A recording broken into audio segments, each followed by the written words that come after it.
অভিনন্দন সবাইকে। আসসালামু আলাইকুম। আজকে একটা সেভারি ডিশ নিয়ে আসলাম। কুরবানি ঈদ উপলক্ষে সবাই নিশ্চয়ই ৮-১০ কেজির মাংসই শুধু রান্না করেন না। স্টুডেন্ট অথবা নিউ কাপল যারা কিছুটা সেভারি ভাবে শুধুমাত্র দুজনের জন্য রান্না করবেন, তখন হয়তোবা বিফ কাড়হাই খেতে ইচ্ছে করলে সহজে এভাবে রান্না করে দেখতে পারেন। আদা রসুনগুলো কুচি করে নিচ্ছি। আদাটা খুবই ফাইনলি কুচি করে কাটছি, তবে রসুন কিছুটা দানাদার করে কেটে নিচ্ছি। ইভেন দো কাটারও প্রয়োজন নেই, আপনারা চাইলে আস্তেও দিতে পারেন, খুব একটা পার্থক্য হবে না, পুরোপুরি সেদ্ধ হয়ে গলে যাবে।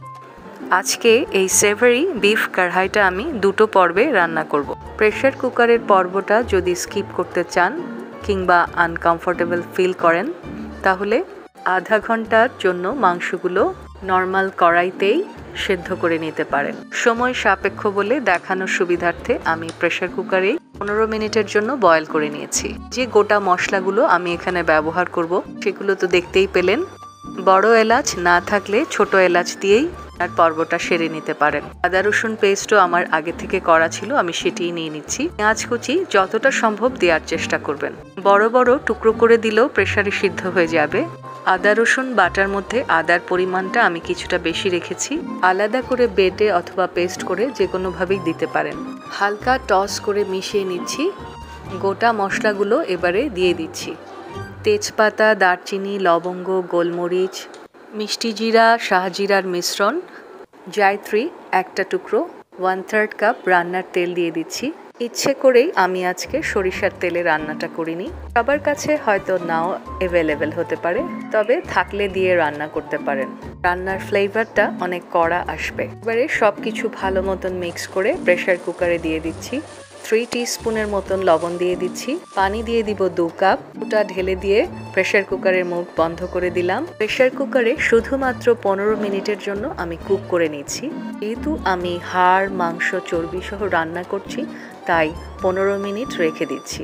পানিটা এমনভাবে দিতে হবে যাতে 15 মিনিট রান্না হওয়ার পরও কিছুটা পানি মাংসে থেকে যায়, কারণ বিফ কাড়হাই রান্নার সময় অনেকক্ষণ মাংসটাকে ভুনতে হবে। কিছুটা ঝোল এবং সবশেষে তেলের উপর ভুনে নিতে হবে। 15 মিনিট পর নামিয়ে আমি একটি রান্নার প্যানে নিয়ে নিচ্ছি।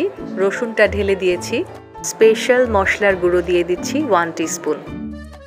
চুলোর আঁচ মাঝারি করে আস্তে আস্তে স্লো কুক করব। লাল মরিচ 2 টিস্পুন দিয়ে দিচ্ছি। হলুদ দিয়ে দিলাম 1/2 টিস্পুনের মতন। আলতো হাতে নাড়াচাড়াটা করেই যেতে হবে। এবারে কিছুটা ঝোল থাকা অবস্থায় টমেটোগুলো যোগ করে দিচ্ছি। মাংসের ঠিক উপরেই বসিয়ে দিলাম। কিছুক্ষণের মধ্যে হাফ সিদ্ধ হয়ে গেলে টমেটোর চামড়াগুলো তুলে ফেলে দেব। চাইলে আপনারা স্কিন অন রেখেও রান্না করতে পারেন। It's not a big deal. খাওয়ার সময় তুলে ফেলে দিলেই হলো। তবে আমি ফেলে দিয়েছি। চামচ দিয়ে কিছুটা খুঁচিয়ে খুঁচিয়ে নেড়ে চেড়ে দিচ্ছি। টমেটোগুলো সিদ্ধ হয়ে আসলে আদা কুচি ও কাঁচামরিচ দিয়ে দিচ্ছি। আলতো হাতে নাড়াচাড়া করব। লোটপালট করে নাড়াচাড়া করলে টমেটোর স্কিনটা মাংসের সাথে মিশে যাবে। টমেটোটা প্রায় সিদ্ধ হয়ে এসেছে। এবারে স্কিনগুলো একে একে তুলে নেব। এই মাঝখানে আমি 1 টিস্পুন ধনে টালা গুঁড়ো দিয়ে দিচ্ছি। গোটা জিরে যোগ করাতে আমি এখানে জিরে গুঁড়োটা স্কিপ করেছি।